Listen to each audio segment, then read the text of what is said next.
Il y a 2 ans, Coyote Conseil, la société de production de Christophe de Chavannes portait plainte contre M6 et Studio 89 pour avoir plagié, selon lui, le concept de l'émission Incroyable Transformation. Le Parisien révèle que l'animateur a perdu son procès contre la chaîne. Petit retour en arrière. En 2021, l'animateur et producteur Christophe de Chavannes attaquait, par le biais de sa société de production audiovisuelle Coyote Conseil, la chaîne M6 et Studio 89. Le père de Ninon de Chavannes reprochait à la chaîne d'avoir copié un concept d'émission qu'il était venu lui présenter à plusieurs reprises en 2017 et en 2018, une émission de relooking qui ressemblerait, selon lui, trait pour trait à Incroyable Transformation, diffusée depuis 3 ans sur la 6e chaîne.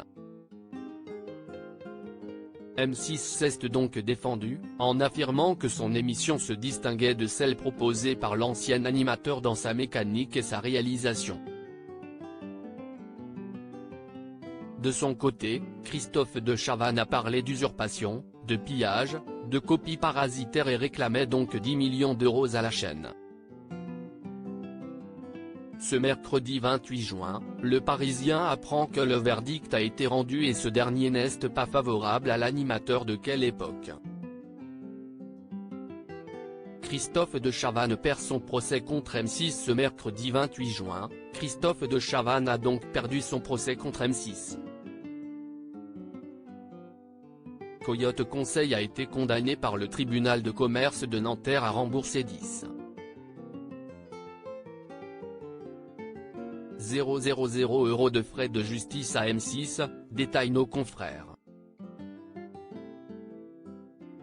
Pour rappel, la société réclamait au groupe de télévision près de 10 millions d'euros de dommages et intérêts pour des actes de parasitisme. En 2017, M6 avait rejeté pour des raisons de budget et de contenu l'offre de Coyote qui souhaitait adapter en France l'émission de télé-réalité Body Fixé.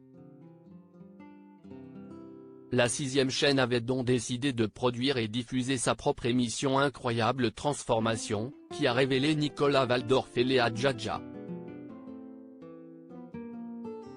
Le 22 juin dernier, l'AFP a révélé que Coyote n'a pas su apporter la preuve qu'elle détenait un droit de diffusion pour adapter, produire et commercialiser ce format en France. Le tribunal a également considéré que les réelles similitudes entre les deux émissions n'étaient pas de nature à caractériser de manière certaine que M6 et Studio 89, sa filiale de production, se soient délibérément mises dans le sillage de Coyote alors que ce type d'émission faisait à cette époque l'objet d'une veille active de la part de l'ensemble des diffuseurs. Dans la foulée, M6 a réalisé un communiqué dans lequel le groupe se réjouit de cette décision. Elle confirme que le groupe a réalisé le développement et la diffusion de cette nouvelle émission à succès en toute indépendance, peut-on lire. De son côté, la société de production de Christophe de Chavannes a annoncé faire appel de la décision.